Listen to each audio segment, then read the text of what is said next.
It's day 3 of the Spfl transfer window being open. We're still waiting on a big move, but we could see a big waste of space be leaving Rangers soon in the name of Sam Lammers. Welcome back, guys, to Fog Football. It is day 3 of the transfer window, and not a lot has happened in a window where we were expecting big moves, Rangers and Celtic to be going head and toe against each other, competing for signings, trying to strengthen their position at the top of the table. It has not really happened. It's been a quiet 3 days. In fact, I believe the only clubs to make official signings so far are St Johnstone and Livingston. I think Motherwell potentially maybe have made a signing, but I don't think it's official yet. So we're here waiting on transfer news, and at the moment we don't really have a lot.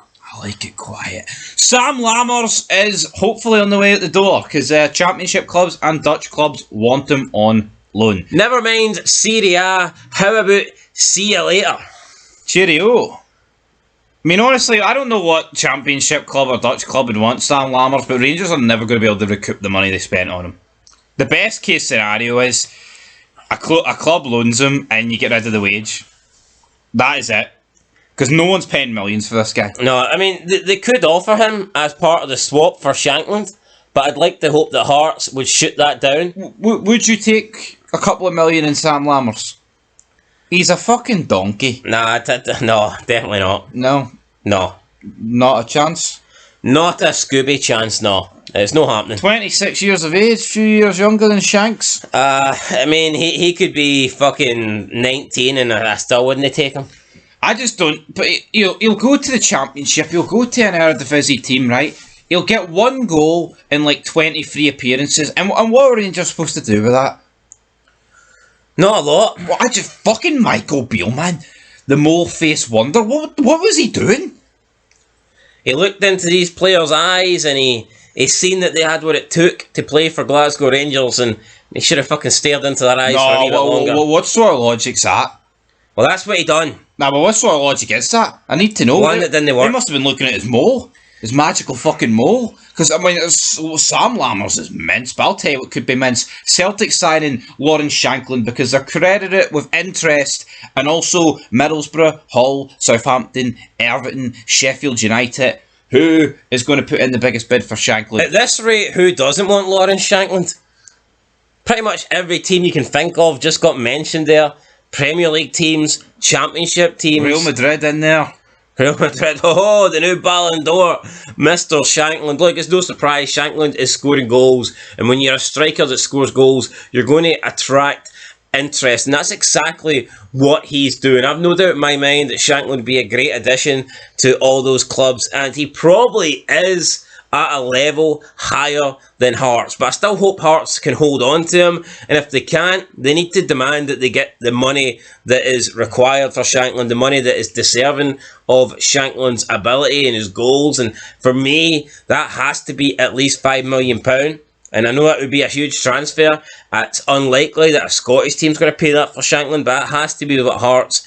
They need to demand that. They need to hold out for that, because he can easily recoup you that £5 million thanks to his goals and hopefully qualification to European football. So for me, Lawrence Shankland's a massive player, and any club that wants him, they're going to have to pay big money, because it's not easy to score goals, but Shankland sure as hell makes it look easy. He does. I'd happily take him right now. If it meant you couldn't spend as much money in the summer, you look at him, he never gets injured, puts the ball in the back of the net, scores goals for fun. What is there not to like about Lawrence Shankland? Yeah, he's 28. He'll be 29 in August. He's not the youngest. I hate this. I hate this belief that 29, 28 is past it.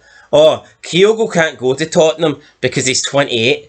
Who gives a shite? Let's say Shankland or Kyogo joined a team right now and signed a 4-year contract. You're getting 4 great years out of those players. I think the problem is... And even when you're 32, 33, you're not done. I think the problem is, though, being a selling team, every team in Scotland is, if Rangers sign Shankland on a free 4-year deal, they're not looking at a sell-on fee. It doesn't matter. If Shankland performs at Rangers, he will make them more. Absolutely, he will make them more than that. I agree. Shankland, it's a must for me. I mean, Rangers could make that money in one European campaign. No, they could. Fucking sign Shankland right now. They could get his goals could take them into the Europa League quarter semis, and that could be enough to secure all the money for his fee. Problem is, though, I think if Rangers are or would going to sign Shankland, I think it would have been done by now. I think the rumours would have been in overdrive. Realistically, the rumours are only being generated by like pundits and fans on Twitter. Yeah, there's no any concrete, actual interest. Yeah, there's no concrete news for like you know Clement or I know he wouldn't come out and say, but like, there's just nothing really surrounding it. It's just because he's a Rangers man. He's the top goal scorer in the league. It's the biggest move in the league right now that makes sense. But realistically, I think if it was going to happen, it would have happened, or it would be close to happening. It's not. It's not. What else is happening, though, in the world of football? I'll tell you what's happening right now in the world of football. Stephen Naismith, he wants to extend the contract of Alan Forrest, Kenneth Fargas, Craig Gordon, Craig Halkett, and Benny Beningemi. What do you make about all them? Well, first of all, he can't really extend the contract to Fargas because it's a loan deal. He'd need to make it permanent first. That's what I'm on about, right? But yeah, that is maybe not as much Fargas, although I think he is beginning to get a little bit better. Alan Forrest, Craig Gordon, Benny Beningemi, Craig Halkett, important players in my opinion for Hearts. Even though Craig Gordon hasn't got that many years left, I still think that he is definitely an important player to have around, even if it's for one more season or two more seasons. And even after that, I want Craig Gordon to remain at Hearts when he does hang up the gloves. I think he'd make a great goalkeeping coach. You know, add him to the coaching staff, add him to the backwards team, or the backroom team. The backwards team. No, the backwards team must be Rangers. That's what they're going after, like a beat-ass Celtic. Anyway, I would sign Craig Gordon 100%. So, is that it? Is that all the news? What else have we got? Would you sign Scott McKenna? 6 months left on his deal, linked to a move to Celtic. Why wouldn't Rangers go in for Scott McKenna? Maybe they think that Goldson's the man and they don't need him. That could be true. Alfredo Morelos, let's talk about this guy. He's in talks to rip his contract up, but sadly for him, there's no clubs interested. Well, I was aware that his contract was already ripped up because of the relegation. There's a clause in it, he can rip it up if he wants. Does he really want to play second tier Brazilian football? Probably not. I wouldn't even want to play first tier Brazilian football. Bring him back to Rangers, Clement. Do the right thing. No, sign fucking Shankland. Davy Martindale saying that Shankland's better than Prime Morelos. He's just saying that so Martindale. No, honestly, is Martindale actually got? Is he getting like 10% of the Shankland deal? I think Martindale's only saying that so he can snap up Morelos instead. So Rangers don't get him. He can swoop in, try and find them. Imagine Morelos in a Primark on a plastic pitch. Bargain bin. Primark, aye. Primark. This video feels like it was made out of Primark. Aye, that's it. Not gonna drag this shit anymore, guys. Day 3, not a lot of news. We'll catch you tomorrow. Hopefully there's some big transfer signings. If there is, you'll hear about them on Fog Football First. Till next time though, peace.